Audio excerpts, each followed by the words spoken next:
Suppose మీరు ఇప్పుడు ఆకాశంలో సూర్యుడిని చూస్తుండగా మాయమైపోతే ఇది ఒక హైపోథెటికల్ ఫ్యాక్ట్. discovery.com లో వచ్చిన ఈ ఆర్టికల్ చూడండి. ఒకవేళ సూర్యుడు కనుక సడన్ గా ఇలా మాయమైపోతే మనకి ఆ ఎఫెక్ట్ తెలియడానికి దాదాపుగా 7 to 8 minutes టైం పడుతుందంట. ఎందుకంటే సన్లైట్ అనేది మన భూమి మీదకి రావడానికి 7 to 8 minutes టైం అయితే పడుతుంది. ఆ తర్వాత ఇంకంతా కూడా చిమ్మ చీకటే. ఇక గ్రావిటీ విషయంలోకి వస్తే సూర్యుడు 3,30,000 మాస్ ఆఫ్ ది ఎర్త్ ఉంటాడు. అంటే గ్రహాలన్నీ కూడా ఒక ఆర్బిట్ లో తిరగడానికి సూర్యుడే యాంకర్ పాయింట్. సో సూర్యుడి వల్లే గ్రహాలన్నీ కూడా ఒక ఆర్బిట్ లో లాక్ అయిపోయి ఉంటాయి. అలాంటి సూర్యుడు కనుక మాయమైపోయాడంటే గ్రహాలన్నీ కూడా మొత్తం అంటే ఇంకా ఇష్టం వచ్చినట్టు ఎటు పడితే వెళ్ళిపోతాయి. ఒకవేళ సూర్యుడు కనుక లేకపోతే ఫోటోసింథసిస్ ప్రాసెస్ అనేది మొత్తం కంప్లీట్ గా ఆగిపోతుంది. ఈ ఫోటోసింథసిస్ ప్రాసెస్ ఆగిపోతుంది కాబట్టి మొక్కలన్నీ కూడా మాక్సిమం చచ్చిపోతాయి. కానీ కొన్ని మొక్కల మాటికి కొన్ని దశాబ్దాల దాకా ఉంటాయి. అంటే ఒక 10-20 సంవత్సరాల దాకా సూర్యరశ్మి లేకుండా కొన్ని మొక్కలు అయితే పెరగగలవు. కాకపోతే మన సోలార్ సిస్టమ్ లో ఉన్న గ్రహాలే అసలు సూర్యుడు లేకుండా ఇష్టం వచ్చినట్టు ఎట్టుపడితే తిరుగుతూ ఉంటాయి. అండ్ కొన్ని రోజుల్లోనే మన భూమి మీద టెంపరేచర్స్ చాలా భారీగా పడిపోతాయి. అండ్ ఈ టెంపరేచర్ చేంజెస్ వల్ల మన భూమి మీద దాదాపు 90% మంది జనాభా చచ్చిపోతారు. ఓషన్స్ అనేవి ఫ్రీజ్ అయిపోతాయి. కాకపోతే సీస్ ఏవైతే ఉన్నాయో అవి ఫ్రీజ్ అవడానికి దాదాపుగా కొన్ని మిలియన్ ఆఫ్ ఇయర్స్ టైం అయితే పడుతుంది. అండ్ అలాగే ఈ జంతువులు కూడా చాలా మటుకు అంతరించిపోతాయి. కొన్ని మైక్రో ఆర్గానిజమ్స్ మాత్రం బతుకుంటాయి. అండ్ అలాగే ఒక 100 సంవత్సరాల తర్వాత భూమి టెంపరేచర్ అనేది -100°C కి పడిపోతుంది. అండ్ అలాగే కొన్ని వేల సంవత్సరాల తర్వాత ఇది ఒక -240°కి వెళ్ళిపోతుంది. అప్పుడు మన భూమి చూడడానికి వచ్చి ఒక మంచు గోళంలా కనబడుతుంది. సో సోలార్ సిస్టమ్ లో భూమి అనేది దారి తప్పి ఎటో వెళ్ళిపోతున్నప్పుడు స్పేస్ లోని కొన్ని హార్మ్ఫుల్ రేడియేషన్స్ అవన్నీ కూడా మన భూమి మీద పడే అవకాశాలు చాలానే ఉంటాయి. అంటే ఇప్పుడు సూర్యుడు వెళ్ళిపోయినంటే మనం ఏం చచ్చిపోం, కానీ ఒక 2-3 months లో అయితే మనం అందరం కూడా చచ్చిపోతాం. ఇప్పుడు మీరు ఫోటోలో చూస్తున్న ఈ వ్యక్తి చేతిలో పట్టుకున్నది ఒక పన్ను. ఈ పన్ను దేనిదంటే the mysterious species of giant ఎకోరస్ది. అంటే ఇవి కొన్ని సంవత్సరాల క్రితం సముద్రాలని పాలించినాయి. భూమి మీద డైనోసార్ల రాజ్యం అయితే సముద్రంలో మాత్రం వీటిదే రాజ్యం. ఇవి 250 మిలియన్ సంవత్సరాల క్రితం మన భూమి మీదకి వచ్చినాయి. అండ్ అలాగే 90 మిలియన్ సంవత్సరాల క్రితం అంతరించిపోయినాయి. అంటే మీకు ఇంకా క్లియర్ గా చెప్పాలంటే డైనోసార్ ఇంపాక్ట్ ఉన్నారు కదా, ఆస్ట్రాయిడ్ ఇంపాక్ట్ అంతకంటే ముందు అంటే ఒక 25 మిలియన్ ఇయర్స్ ముందే ఇవన్నీ కూడా చనిపోయినాయి. అండ్ ఇవి దాదాపుగా 35 km/h తో ట్రావెల్ చేసేవంట సముద్రంలో. ఇవి అంతరించిపోయిన తర్వాతే మెగాలోడన్స్ వచ్చాయి. అండ్ అలాగే ఇప్పుడు మీరు స్క్రీన్ మీద ఇప్పుడు ఈ చూస్తున్న పన్ను ఉన్నది కదా, ఇది సగం పన్ను మాత్రమే. ఈ పన్ను ఆధారంగా ఇది ఎంత సైజు ఉండేదో అని చెప్పి వీళ్ళు కొలిస్తే దాదాపుగా దీని సైజు వచ్చేసరికి 63 అడుగులు. మనం జనరల్గా రైల్వే స్టేషన్కి వెళ్ళినప్పుడు ఏవైనా 2 కోచెస్ని కలుపుతున్నప్పుడు ఆ మధ్యలో రాడ్స్ ఉంటాయి కదా, అతుక్కుంటాయి. ఆ రాడ్స్ ని ఏమంటారు, అసలు వాటి యూసేజ్ ఏంటి ఇప్పుడు మనం చూద్దాం. ఈ రాడ్స్ ని జనరల్ గా సైడ్ బఫర్స్ అని చెప్పి పిలుస్తారు. చాలా మంది ఏమనుకుంటారంటే ఈ సైడ్ బఫర్స్ అన్ని కూడా జస్ట్ కోచెస్ ని కలపడానికి మాత్రమే యూజ్ అవుతాయి అని చెప్పేసి అనుకుంటారు. దానికి మాత్రమే కాదు, దీనికి ఇంకొన్ని యూజెస్ ఉన్నాయి. ఒకవేళ ట్రైన్ స్పీడ్ అనేది పెంచినప్పుడు కానీ తగ్గించినప్పుడు కానీ వచ్చి ఇంపల్స్ ని తగ్గించడానికి ఈ సైడ్ బఫర్స్ అనేవి బాగా ఎక్కువగా యూజ్ అవుతాయి. ఈ బఫర్స్ ఇంకా ఎక్కడ ఉపయోగపడతాయంటే ట్రైన్ టర్నింగ్స్ తిరిగేటప్పుడు అండ్ అలాగే ట్రైన్ యొక్క ఫ్లెక్సిబిలిటీకి చాలా ఎక్కువగా యూజ్ అవుతాయి. ఇప్పుడు నేను ఒక హర్రర్ ఫ్యాక్ట్ గురించి అయితే నేను చెప్తాను. సో ఎవరైతే వీక్ హార్టెడ్ పర్సన్స్ ఉన్నారో అర్జెంట్గా ఈ వీడియోని స్కిప్ చేసి వెళ్ళిపోండి. అండ్ అలాగే కొంతమంది ఒంటరిగా పడుకునే వాళ్ళు ఉంటారు, కొంచెం ధైర్యం ఉండి ఒంటరిగా ఉండగాలని చెప్పి అనే వాళ్ళు ఉంటారు. సో మీరు కూడా కొంచెం నైట్ టైం భయపడే అవకాశాలు ఉంటాయి ఈ వీడియో వల్ల.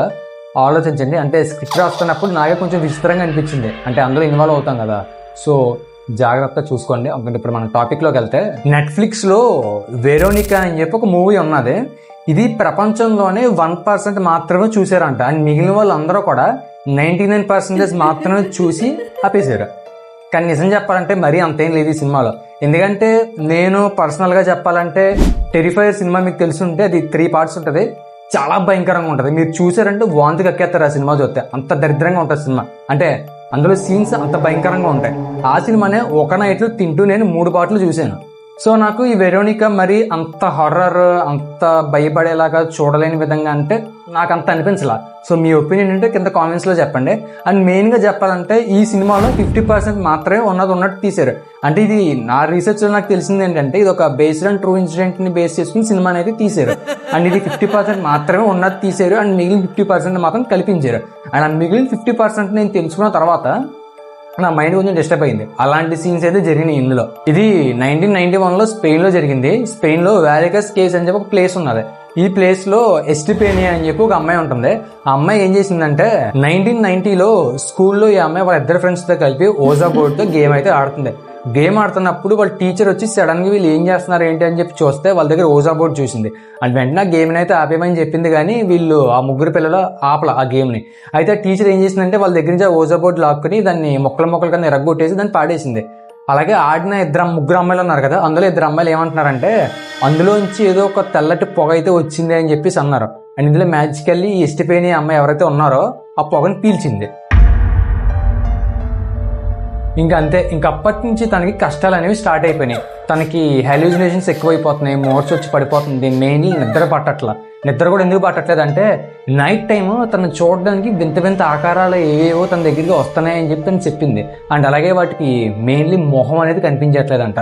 సంథింగ్ మొహానికి ఏదో ముసుగు కట్టుకుని తన దగ్గరికి వింత వింతగా వస్తున్నారని చెప్పేసి తను చెప్పింది. తనని చాలా హాస్పిటల్స్కి తీసుకెళ్లారు కానీ తనకి మాత్రం ఎటువంటి క్యూర్ అవ్వలేదు. అండ్ అలాగే ఇందులో ఇంప్రూవ్మెంట్ కూడా లేదు. హాస్పిటల్లో డాక్టర్స్ ఎన్ని టెస్టులు చేసినా కూడా డాక్టర్స్ కూడా అసలు తనకి ఏం జరుగుతుందో ఏమీ అర్థం కావట్లేదు. కానీ June 13, 1991లో తన చెల్లి మీద తను అటాక్ చేయడం స్టార్ట్ చేసింది. అండ్ అలాగే ఆ అటాక్ చేసే ప్రాసెస్లో తను కళ్ళు తిరిగి పడిపోయింది. అంటే ఒక ముక్కలో చెప్పాలంటే తన చెల్లిని చంపడానికి ట్రై చేసింది. తను పడిపోయిన తర్వాత తన నోట్లో నుంచి నొరగ టైప్లో సంథింగ్ ఏదో వచ్చింది. అండ్ ఆ తర్వాత అంటే ఆ మరుసటి రోజు దానికి నిద్రలో మోర్చ్ వచ్చింది. ఆ మోర్చ్ వచ్చిన తర్వాత తను వెంటనే హాస్పిటల్ తీసుకెళ్తే అప్పటికే తను కోమాలోకి వెళ్ళిపోయింది. అండ్ అలాగే నెక్స్ట్ డే ఆ అమ్మాయి చనిపోయింది. ఇప్పుడు ఈ వీడియో ఇక్కడ నుంచి కొంచెం భయంకరంగా ఉంటుంది. అండ్ కొత్త వాళ్ళు ఎవరైనా మన ఛానల్ విజిట్ అయ్యింది సబ్స్క్రైబ్ చేసుకోండి.